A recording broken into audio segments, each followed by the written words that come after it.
अनंत अनंत कोटि ब्रह्मांड नायक अकारण करुणा वरुणालय भगवान श्री राधा कृष्ण की वांगमयी मूर्ति श्रीमद् भागवत कथा महापुराण में हम सभी आज विश्राम दिवस की कथा को श्रवण करेंगे। पधारे सभी श्रोता समुदाय, माताएं, बहनें, बड़े बुजुर्ग,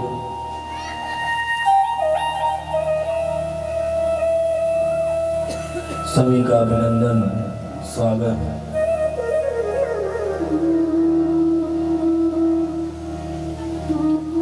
जैसा कि आपको विदित है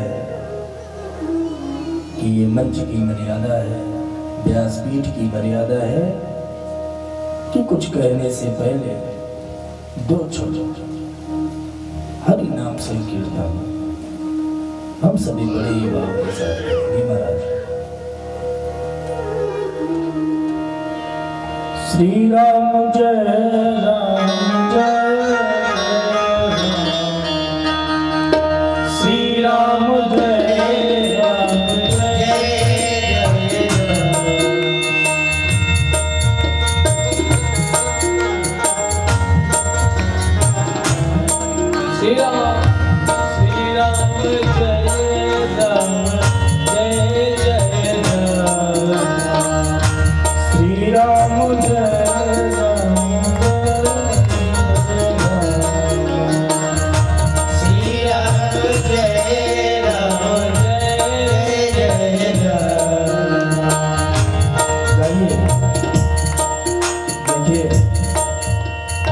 जितनी मस्ती से गाएंगे उतना ही आनंद आएगा। श्री राम जय राम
रामचंद्र की जय हो।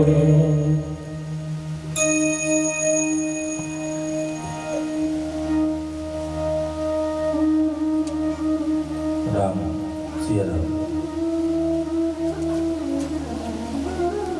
सिया राम, राम सिया राम।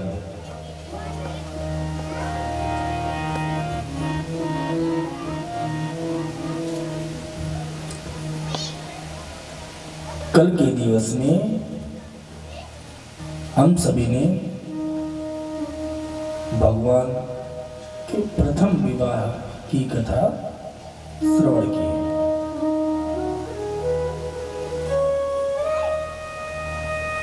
भगवान कृष्ण का प्रथम विवाह किसके साथ हुआ? मैया रुक्मिणी जी के साथ, जो कि भीष्मक जी की लक्ष्मी स्वरूपा भगवती है, रुक्मिणी महारानी।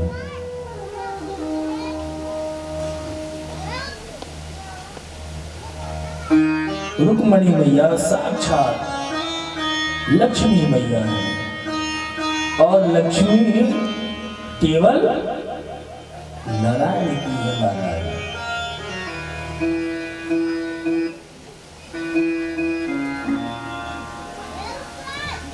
समाज में प्रायः देखा जाता है कि लोग कहते हैं कि भैया लक्ष्मीपति हैं। कौन है? जो धनवान हो जाता है तो उनको लोग कहते हैं कि भैया लक्ष्मीपति हैं। और जिसने भी लक्ष्मीपति बनने की चेष्टा की, उन्हें भी शिशुपाल की तरह रोना ही पड़ेगा महाराज।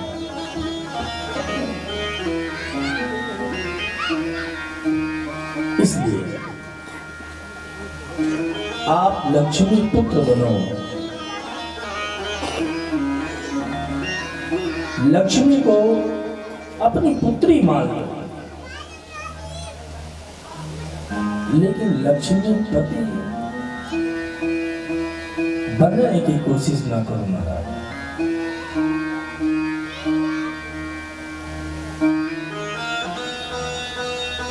बहुत ही धूमधाम से भगवान कृष्ण और मैया रुक्मिणी का विवाह संपन्न हुआ।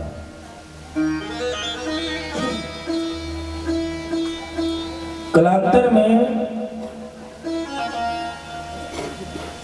प्रभु की रुक्मणी जी से प्रथम पुत्र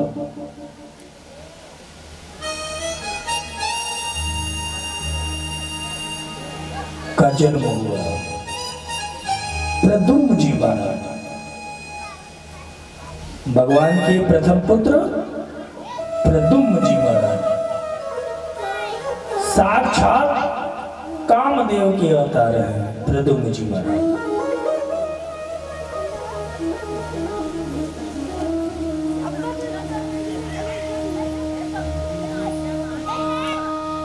कामदेव के अवतार हैं प्रद्युम्न जी महाराज, जो भगवान कृष्ण के बड़े पुत्र हैं, प्रथम पुत्र हैं। एक बार भगवान शिव अपनी तपस्या में लीन थे। देवताओं के अभिनय करने पर, विनय करने पर कामदेव ने भगवान शिव की समाधि को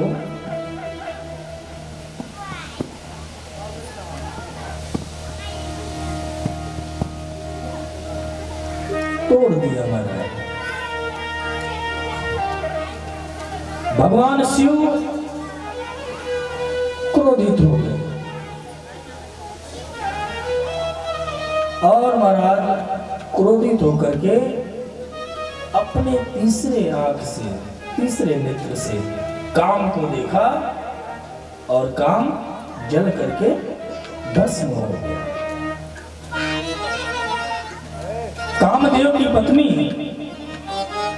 रति आई, भगवान शिव के चरणों में बिलख बिलख के रोने लगी, तड़प तड़प के रोने लगी, विनय करने लगी।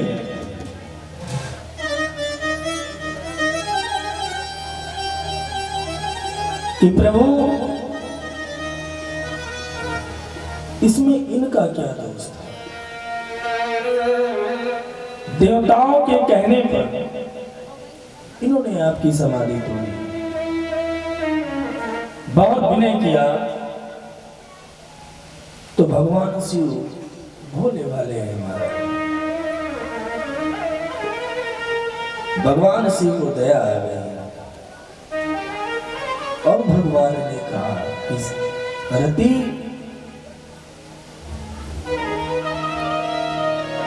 जब यदुवंश कृष्ण अवतारा, जब यदुवंश कृष्ण अवतारा, हुई है हरण महाभारा,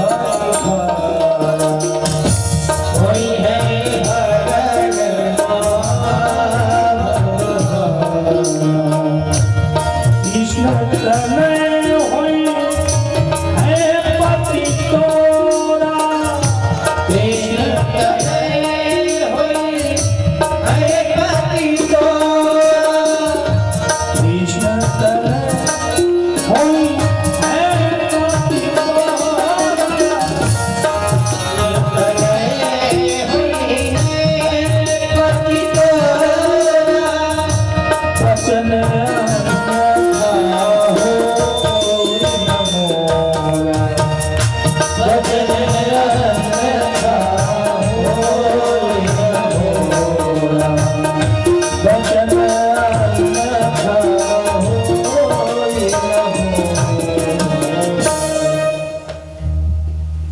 भगवान शिव ने रति से कहा कि जब यदुवंश कृष्ण अवतारा, अहोई है हरण महाभरी भारा। भगवान का जब यदुवंश में अवतार होगा तो मैया रुक्मणी का वो हरण करेंगे महाराज। अब कृष्ण तनय हुई है पति तोरा, भगवान कृष्ण के जो पुत्र होंगे वही तुम्हारे कामदेव होंगे। तो साक्षात कामदेव के रूप में, प्रद्युम्न के रूप में साक्षात कामदेव जी महाराज प्रकट हुए।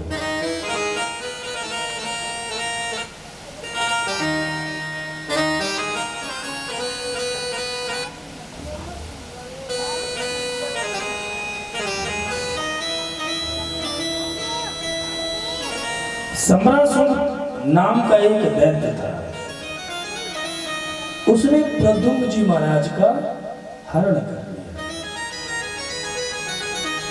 और हरण करके महाराज समुद्र में फेंक दिया। और समुद्र में एक मछली रहती थी, उस मछली ने प्रद्युम्न जी को निगल लिया।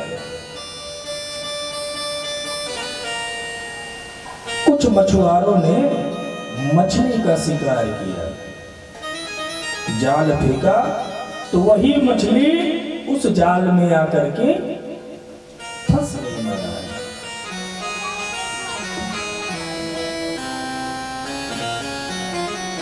मछुआरे आए और उस मछली को फाड़े। जब फाड़े तो उसमें से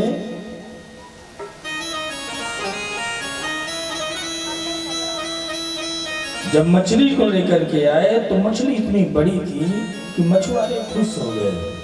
उन्होंने कहा कि इस मछली को हम अपने राजा को देंगे तो राजा हमें इनाम देगा। और वो वही मछली आ करके मछुआरों ने सम्रासुर को दे दिया। अब सम्रासुर के रसोइया में उस मछली को फाड़ा गया महाराज।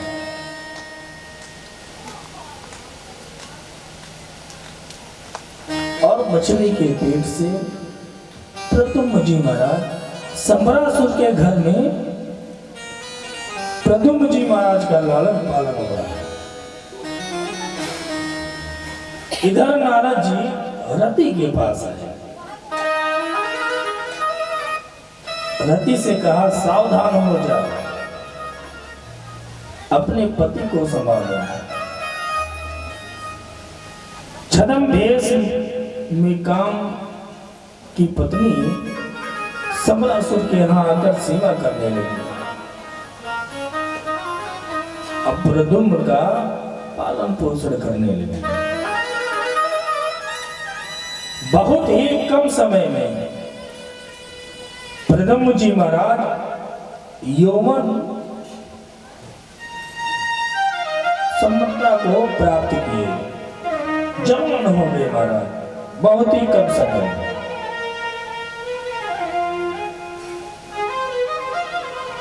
तो प्रद्युम्न जी रति के भाव में परिवर्तन देखने लगे महाराज। रति का भाव प्रद्युम्न के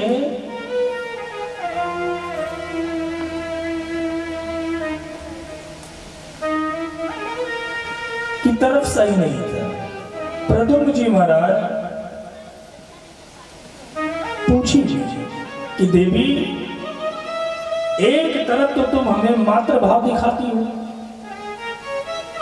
और दूसरी तरफ तुम्हारी दृष्टि और व्यवहार में कोई मातृत्व तो नहीं दिखाई पड़ता।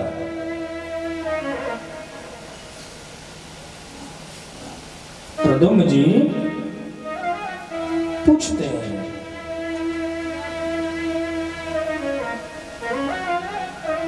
कौन हो तुम?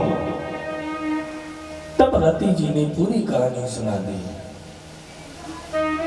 कि आप साक्षात द्वारकाधीश के पुत्र हो और सम्रासुर आपका सबसे बड़ा दुश्मन है। मैं तो आपकी जन्म जन्म की पत्नी हूं। आप मेरे पति हो, कामदेव। जब प्रद्युम्न जी को ये बात पता चली, सारी कथा रति ने प्रद्युम्न जी को बताई। तो प्रद्युम्न जी संबरासुर को ही ललकारे महाराज और संबरासुर का वध करके पुनः द्वारिका पधारे रति के साथ। जैसे ही प्रद्युम्न जी को मैया रुक्मणी ने देखा,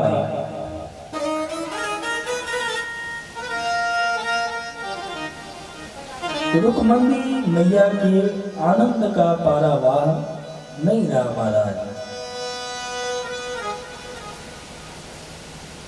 पुत्र के साथ साथ बहुरानी को भी देखा, अति प्रसन्न हो गई मैया रुक्मणी। सुखदेव जी बोले, परीक्षित जी,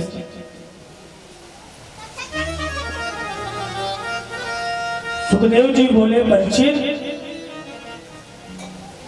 प्रभु के और भी विवाह हुए। परीक्षित बोले, कृपया करके आप मुझे बताएं कि कितने विवाह भगवान के हुए और कहां हुए और कैसे कैसे। अब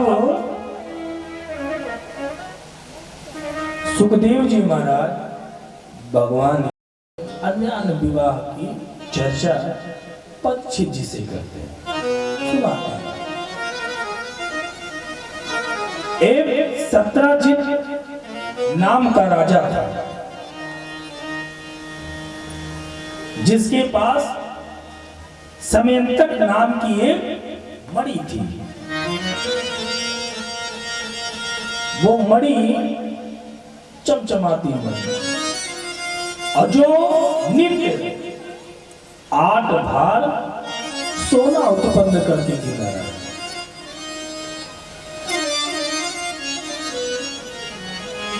कितना? 8 नित्य सोना उत्पन्न करती थी। कुछ यदुवंशियों ने कहा कि अगर यह मणि हमारे द्वारिकाधीश के पास होती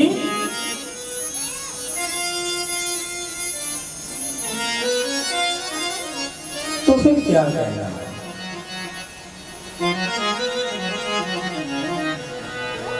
यदुवंशियों ने सत्रजीत से कहा, सत्रजीत ने मना कर दिया।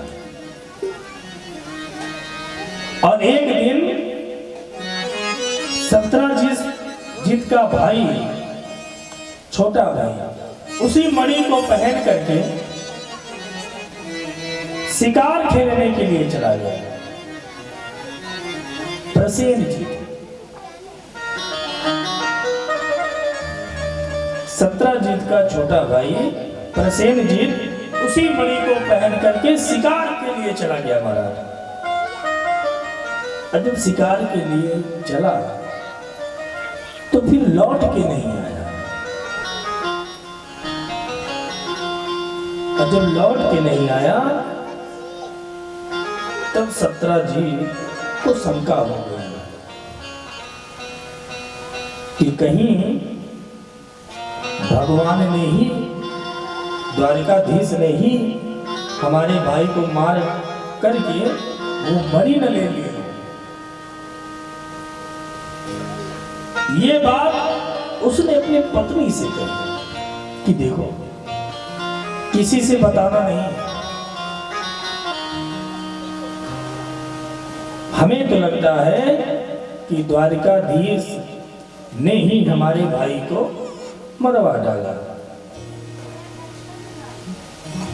पत्नी को बताया। तो औरतों का ये स्वभाव है कि कोई भी बात अगर आपको पूरे गांव में तुरंत फैलवानी है महाराज, तो एक औरत से बता दो, और बताने के बाद इतना जरूर कह दो कि देखो ये बहुत महत्वपूर्ण बात है और आप हमारे बड़े करीबी हो, इसलिए हमने आपको ये बात बताई है। देखना किसी और को ना बताना। बस महाराज इतना करने की जरूरत है आपको। सुबह सुबह सुबह होगी ही नहीं कि पूरे गांव में फैल जाएगा। तो सत्राजीत ने अपनी पत्नी से बताया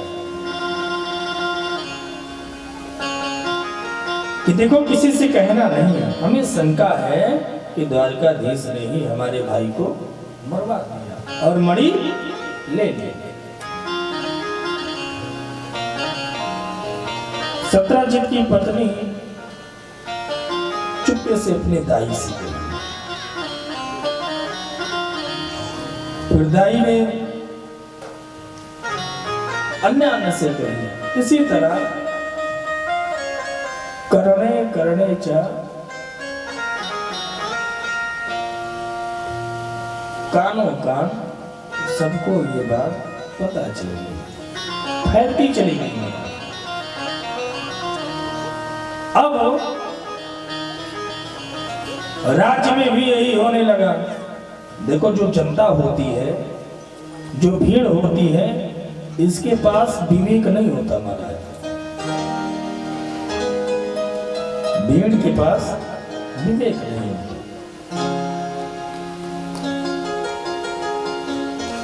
आपने चुनाव में देखा होगा, ज्यादा तो नहीं, प्रधानी की चुनाव ले लो, ग्राम समाज को, रात 1 महीने तक एक आदमी का जलवा रहता है महाराज, एक प्रत्याशी का। और महाराज एक ही रात में पूरा खेला बदल जाता है। तो जनता भगवान को कहने लगी कि कितने भी हो, लेकिन अभी बचपन की आदत गई नहीं। चोरी, बचपन में माखन चोरी करते थे, अब राजा होकर के भी मणियों की चोरी कर रहे हैं। अब जनता में राज्य में कानाफूसी होने लगी। भगवान कृष्ण को यह बात पता चली।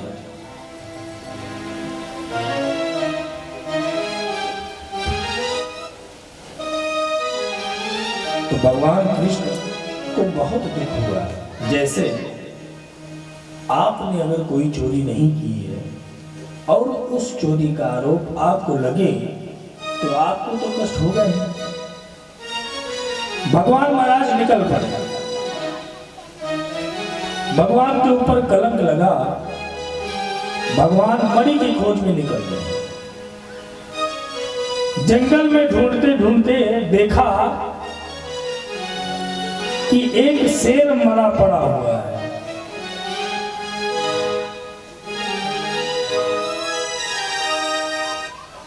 और सत्राजीत का जो भाई था प्रसेन, वो भी शेर के बगल में ही मरा पड़ा हुआ है।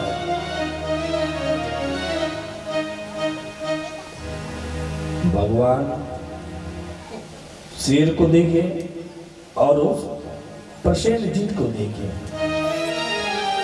लेकिन फिर आगे देखे तो एक रीछ के पैरों का निशान दिखाई पड़ा। रीछ माने भालू। भालू के पैरों का निशान भगवान को दिखाई पड़ा। भगवान उसी निशान को देखते देखते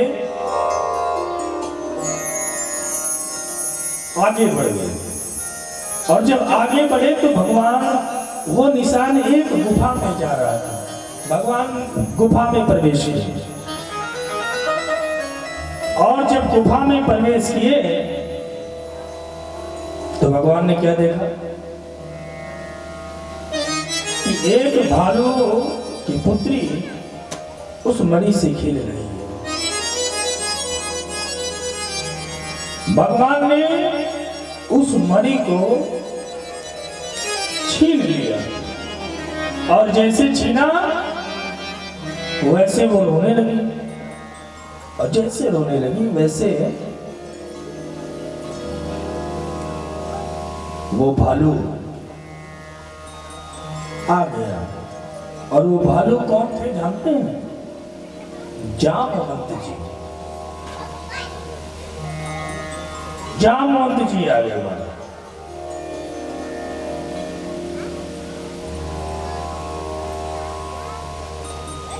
जामवंत जी को क्रोध आया, तो क्रोध में आकर भगवान को उछल करके छाती पर एक मुक्का मारा। बदले में भगवान ने 2 मुक्का मारा। बदले में भगवान ने जामवंत जी को 2 मुक्के जड़े मारा। फिर क्या मुक्केबाजी चल रही है। 27 दिन तक ये युद्ध चला महाराज। कितने दिन तक?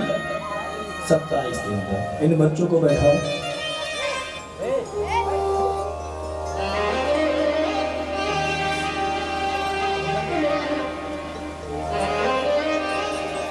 ध्यान दीजिए। कितने दिन तक युद्ध चला? 27 दिन तक। 27 दिन तक द्वंद्व युद्ध चला महाराज। 28वें दिन भगवान ने जामवंत जी को उठा करके पटक दिया और छाती पर चढ़ गए महाराज। शरीर की पूरी नस ढीली कर दी जामवंत जी की। जामवंत जी बोले बस करो महाराज,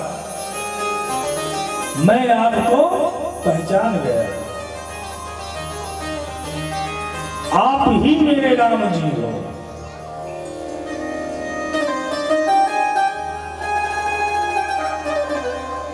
बस करो सरकार।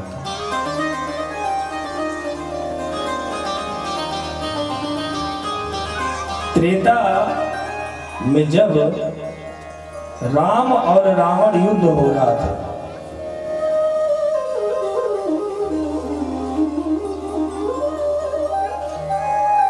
तो सभी ने युद्ध किया।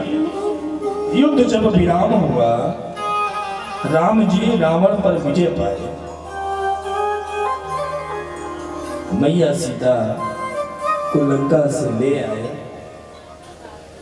एक दिन जामवंत जी बैठे।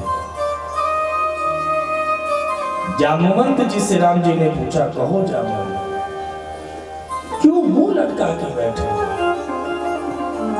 जामवंत ने कहा, प्रभु सभी ने तो अपने हाथों की खुजली मिटा ली, लेकिन महाराज मेरे हाथों में अभी भी खुजली है।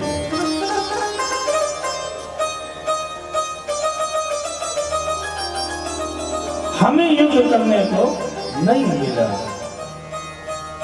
अच्छा, राम जी ये जानते थे कि जामवंत जी एक ऐसे योद्धा हैं जो अकेले ही युद्ध कर सकते थे। अब पूरे लंका में ऐसा कोई योद्धा नहीं था जो जामवंत जी का सामना कर सके महाराज।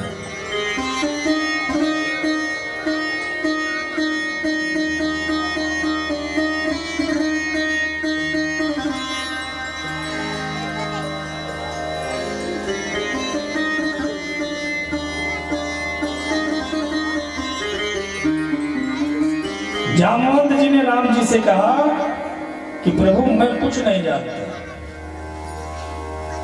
आप मुझसे युद्ध करो। भगवान ने कहा कि जामवंत, ये हमारा मर्यादा का अवतार है। इस अवतार में हम तुम्हारे साथ युद्ध नहीं कर सकते। जब मेरा कृष्णा अवतार होगा तब मैं तुमसे युद्ध करूंगा। जामवंत जी ने कहा, प्रभु कैसे पहचाने हमें? भगवान ने कहा कि जब तुम्हारे शरीर की एक एक नस ढीली हो जाए तब तुम समझ लेना कि मेरा अवतार हो गया है। भगवान प्रसन्न हो गए। भगवान ने कहा कि जामवंत जी ये मणि मुझे दे दो। जामवंत जी ने कहा कि प्रभु मणि तो दे दो, लेकिन ये मणि हमने अपने पुत्री को दान दे दिया है। और महाराज जो वस्तु पुत्री को दान दे दिया जाए उसे फिर वापस नहीं लिया जाता है।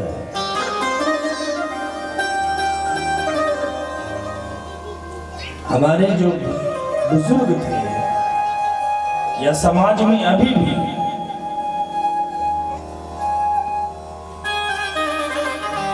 70% लोग ऐसे हैं जो पुत्री के यहाँ का जल भी नहीं पीते महाराज।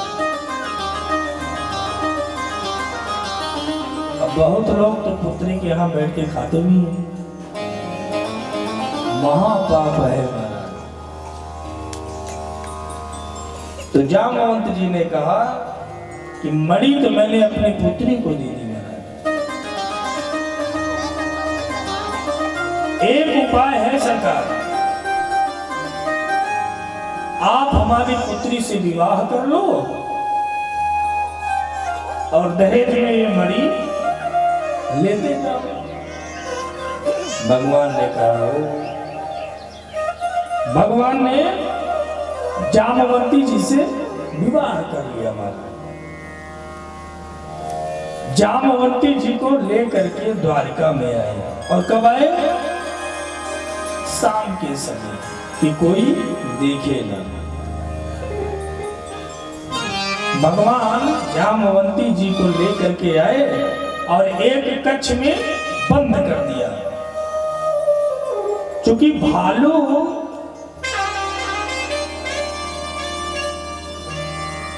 की पुत्री भालू तो ही होगी, जानवर का पुत्र जानवर तो ही होगा।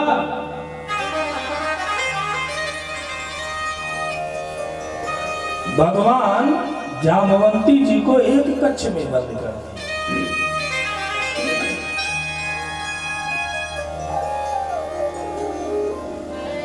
और जब कक्ष में बंद कर दिए तो कहे कि जब तक हम न कहें दरवाजा न खोलना।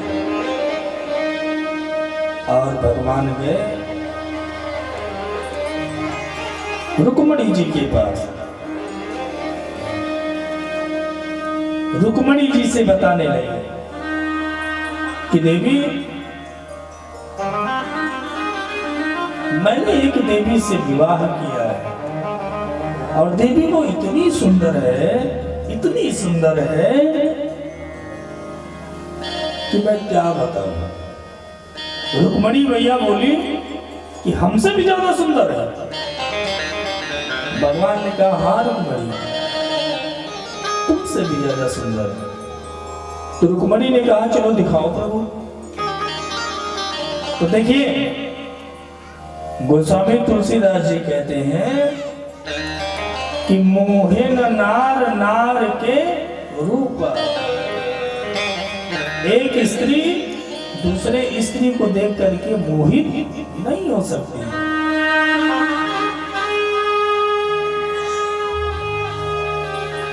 तो जामवंती जी के पास रुक्मणी जी को भगवान ले गए।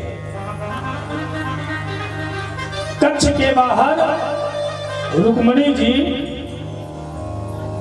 बुला रही हैं, देवी दरवाजा खोलो। अब भगवान ने कहा था कि जब तक हम न कहें दरवाजा ना खोलना। अब रुक्मणी जी कह रही हैं कि देवी दरवाजा खोलो। जामवंती जी दरवाजा नहीं खोली। रुक्मणी जी को क्रोध आ गया। क्रोध में आकर के रुक्मणी जी ने कहा कि तुम्हें अपने सौंदर्य पर बड़ा घमंड है। जा, मैं तुझे श्राप देती हूं कि तू मेरी जैसी हो जा। रुक्मणी मैया ने क्या श्राप दिया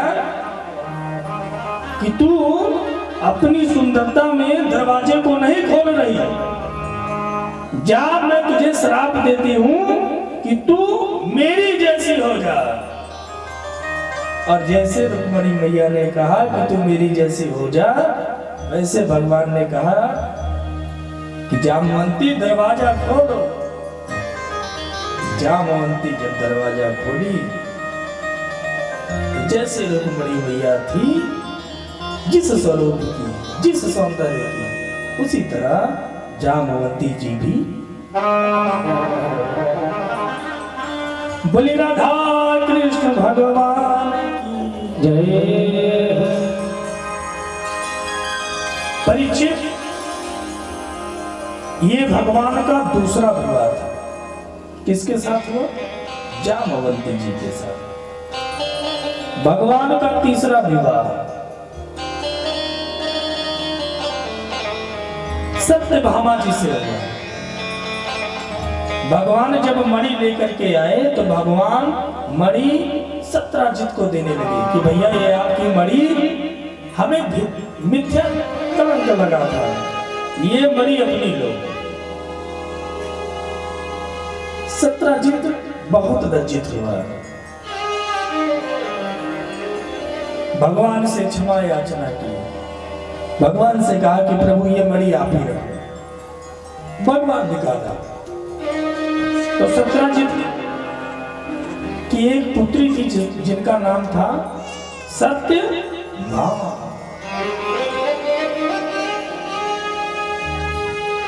भगवान से ही सत्यभामा जी का विवाह कर दिया और दहेज में उस मणि को दे दिया। तो भगवान का तीसरा विवाह किसके साथ हुआ? सत्यभामा जी के साथ। एक बार भगवान अपने प्रिय पांडवों के साथ, पांडवों से मिलने के लिए इंद्रप्रस्थ गए। इंद्रप्रस्थ किसे कहते हैं भाई? दिल्ली। दिल्ली का पुराना नाम है इंद्रप्रस्थ। भगवान दिल्ली पधारे।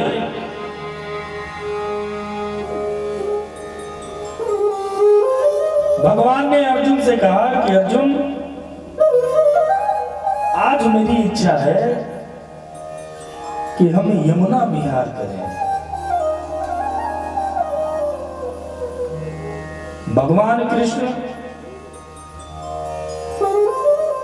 यमुना जी के किनारे घूमने के लिए चले तो क्या देखा कि एक देवी तप कर रही है महाराज। भगवान ने उसको देखा तो अर्जुन से पूछा, अर्जुन से कहा कि अर्जुन तुम जाओ और देख करके आओ कि ये कौन सी स्त्री है, कौन देवी है जो तप कर रही है। अर्जुन गए। अर्जुन जाकर के पूछे कि आप कौन हो? तो उन्होंने अपना परिचय दिया। कहा मेरा नाम कालिंदी है। क्या है? कालिंदी। अर्जुन जी ने पूछा कि किस लिए तपस्या कर रही हो? उन्होंने कहा कि भगवान द्वारिकाधीश को अपने पति के रूप में पाना चाहते हैं। अर्जुन लौट आए।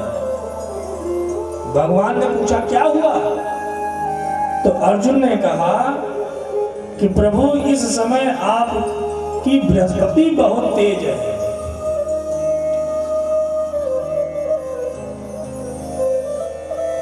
जो ही देखो वही आपसे विवाह करना चाहता है।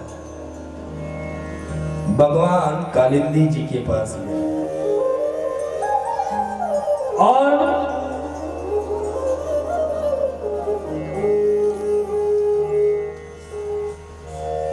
कालिंदी जी से भगवान ने विवाह किया, वाणी ग्रहण किया। अब कालिंदी जी का एक नाम है यमुना।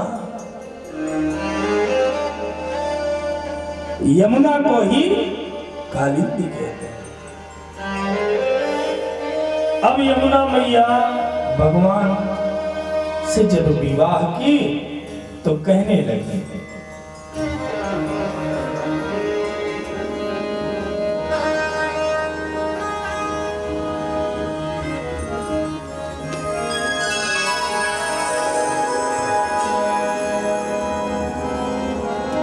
लहरों में भर लूंगी कन्हैया तुम्हें जाने न दूंगी। लहरों में भर लूंगी कन्हैया तुम्हें जाने न दूंगी।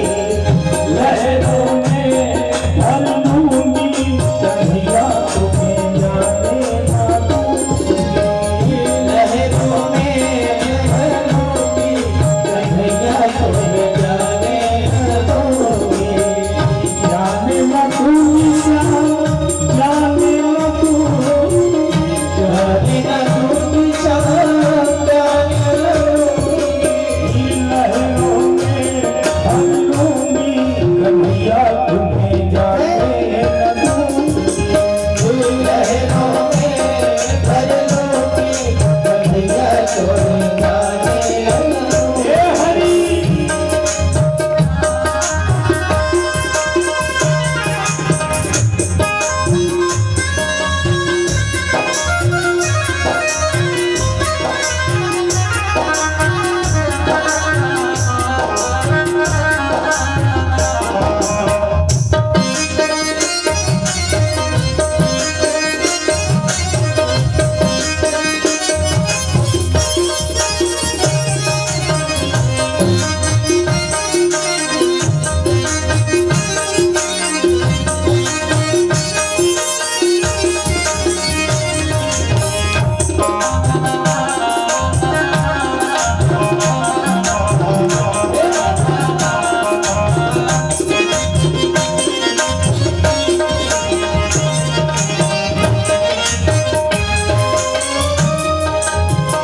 जो मेरे कान्हा तुम ठाकुर बनोगे, जो मेरे कान्हा तुम ठाकुर बनोगे, जो मेरे कान्हा तुम ठाकुर बनोगे, जो मेरे कान्हा तुम ठाकुर बनोगे।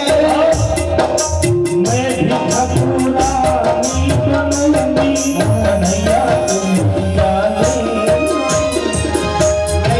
ठाकुरानी बनूंगी कन्हैया तुम्हें जाने न दूंगी। मैं भी ठाकुरानी बनूंगी कन्हैया तुम्हें जाने न दूंगी। लहरों में भर लूंगी कन्हैया तुम्हें जाने न दूंगी।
जो मेरे कान्हा तुम सेवक बनोगे, जो मेरे कान्हा तुम सेवक बनोगे, जो मेरे कान्हा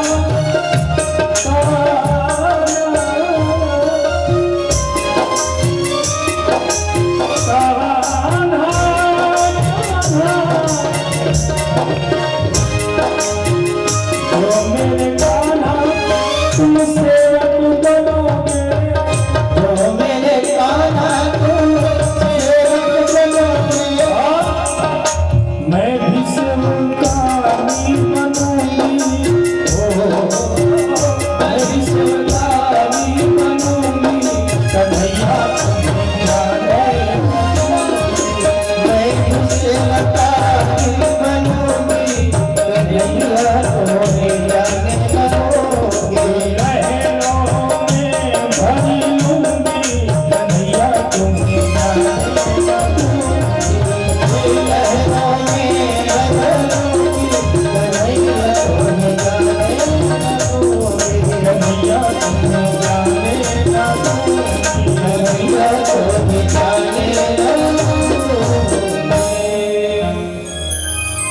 बोले राधा कृष्ण भगवान की जय। भगवान के कितने विवाह हुए? कितने विवाह हुए?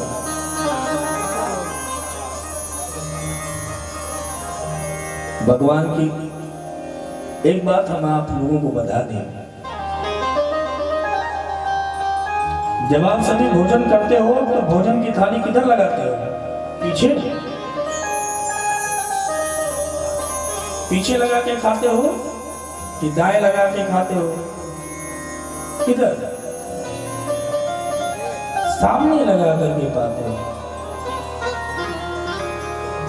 और आप लोग कहाँ बैठे हो? अच्छा, दीवार का आड़ भी है। ये बड़ी मजे की बात है कि अगर दर्द हो तो दीवार में ऊँट लगा ले। अरे मैया कुर्सी पे बैठी हैं तो वो उनकी अवस्था है, लेकिन हमारी ये अवस्था नहीं हो गई है कि हमें कुर्सी पे बैठना है।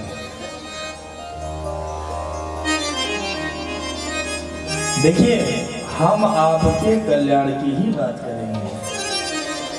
किसी भी प्रकार आपका अनहित हो, ये हम कदापि नहीं चाहेंगे।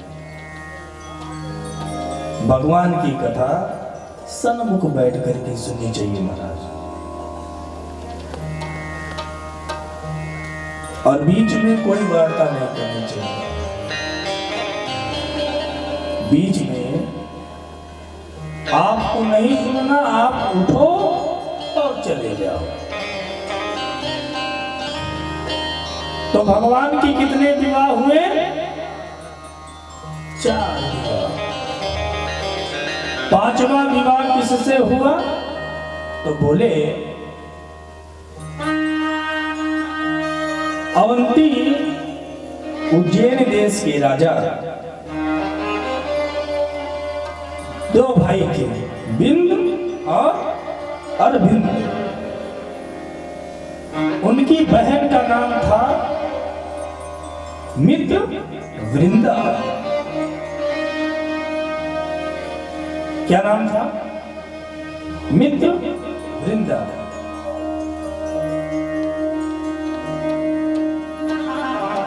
राजनैतिक लाभ लेने के लिए मित्र और वृंद दोनों लोग मिलकर के दुर्योधन से मित्र वृंदा का विवाह सुनिश्चित कर दिया महाराज। और मित्र वृंदा द्वारकाधीश को अपना पति मान चुकी थी। मित्र वृंदा का स्वयंवर रचा गया और उस स्वयंवर में द्वारकाधीश भी पधारे। मित्र वृंदा ने जाकर के भगवान की गली में जयमाला डाल दी महाराज। तो भगवान का ये 5वां विवाह किसके साथ हुआ? मित्र वृंदा के साथ।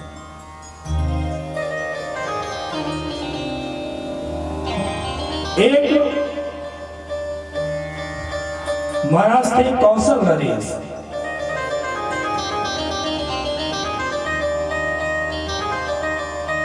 जिनके पास एक बेटी थी जिनका नाम था नग्न जीती।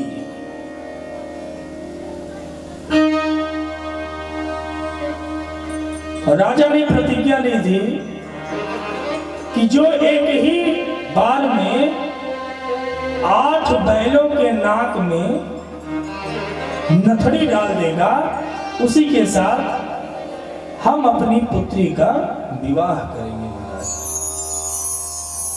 जब भगवान को ये पता चला तो भगवान ने एक ही बार 7 बैलों के नाक में नथड़ी डाली महाराज।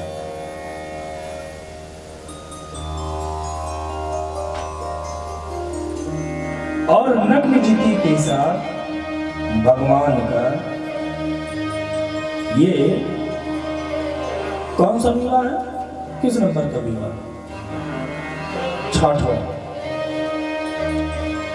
छठवां विवाह नग्नजिति के साथ।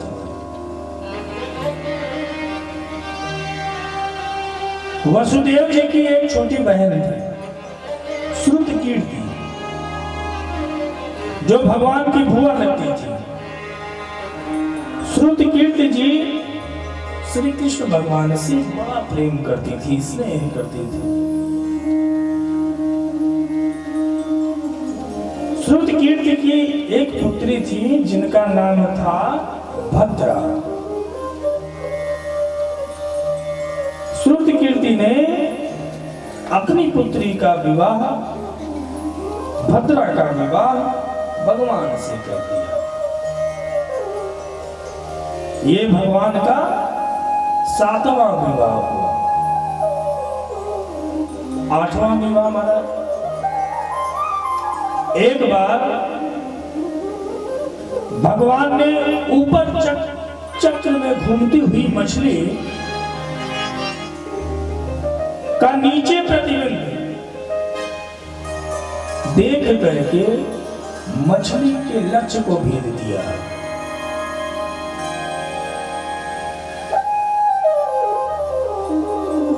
लक्ष्य भेदन करने से मध्य देश के जो राजा थे वो बड़े प्रसन्न हुए और उन्होंने क्या किया कि अपनी पुत्री लक्ष्मणा का विवाह भगवान कृष्ण से कर दिया। अब भगवान के कितने विवाह हुए? 8 विवाह। इस प्रकार सुखदेव जी ने अलग अलग पृथक पृथक भगवान के 8 विवाह का प्रसंग परीक्षित को सुनाया।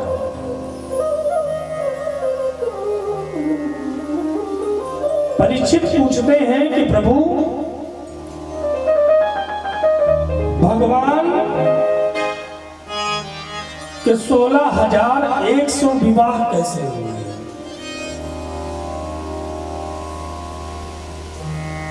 तो परीक्षित कहते हैं कि 16,100 विवाह एक ही दिन में भगवान ने कर लिया। 16,100 विवाह भगवान ने एक ही दिन में कर लिया, एक ही मुहूर्त में कर लिया, एक ही मंडप में कर लिया। परीक्षित जी ने प्रश्न किया, कैसे महाराज?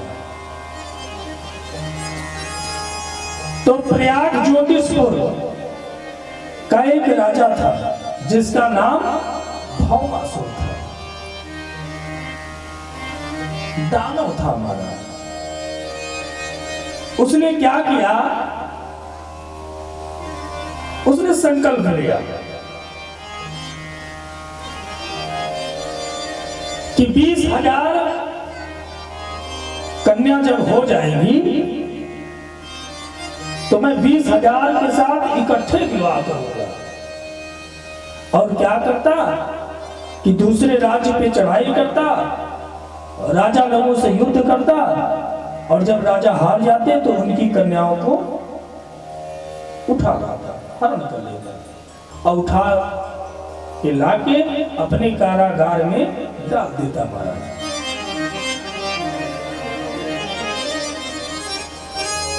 कारागार में डालते डालते उनकी संख्या 16,100 तक पहुंच गई। भगवान को यह बात पता चली तो भगवान चल पड़े। और किसको लिए? सत्यभामा जी को। अब प्रश्न उठता है कि सत्यभामा जी को ही क्यों लिए साथ में? तो जो भौमासुर था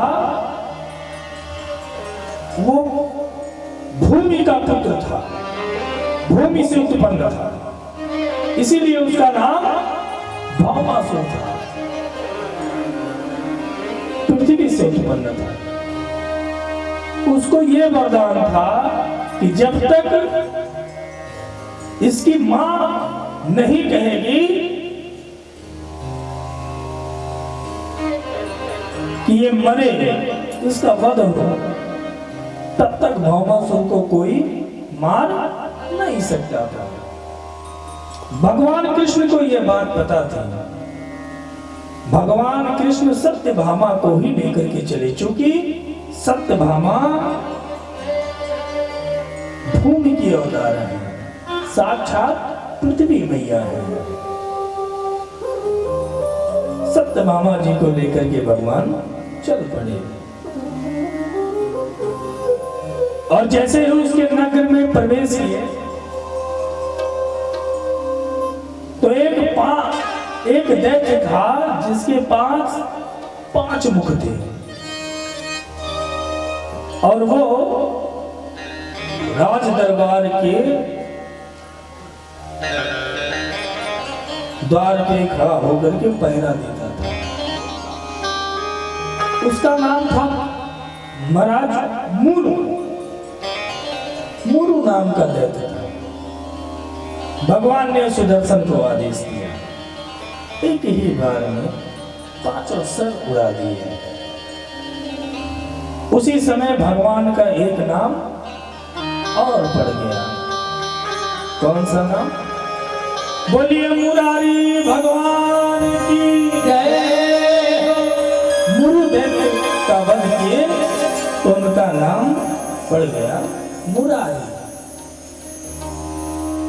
अब भगवान भौमासुर से युद्ध करना प्रारंभ किए। जब युद्ध करना प्रारंभ किए तो भौमासुर भी बड़ा बलशाली, युद्ध चलता रहा। भौमासुर ने एक ऐसा बाण मारा कि भगवान के वक्षस्थल पे आके लगा। जब वक्षस्थल पे आके लगा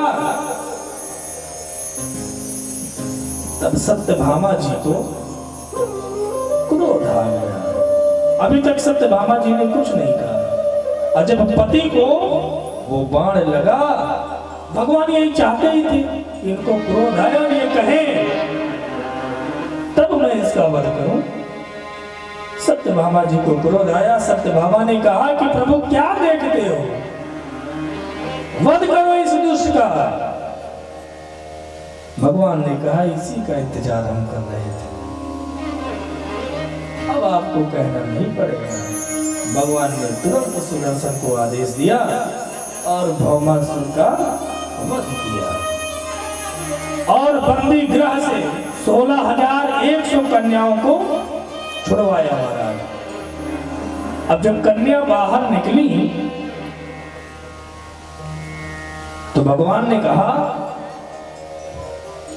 कि जाओ, आप स्वतंत्र हो, अपने अपने राज्य को जाओ।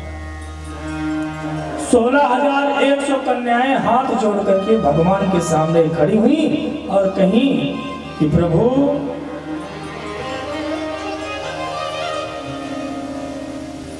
अब हम कौन ऐसा मुंह है जो लेकर के अपने अपने राज्य को लौटेंगे?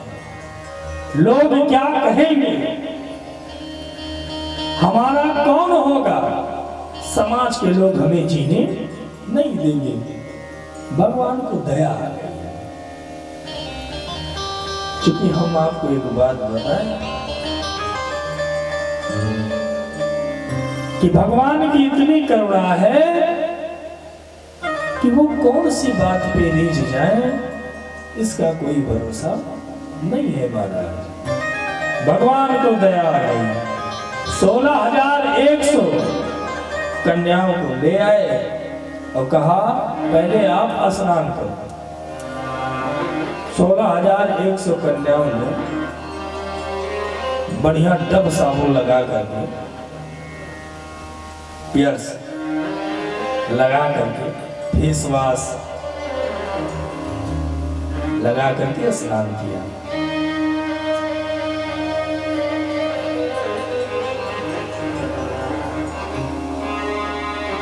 भगवान ने कहा कि अगर ब्यूटी पार्लर जाना है तो चली जाओ।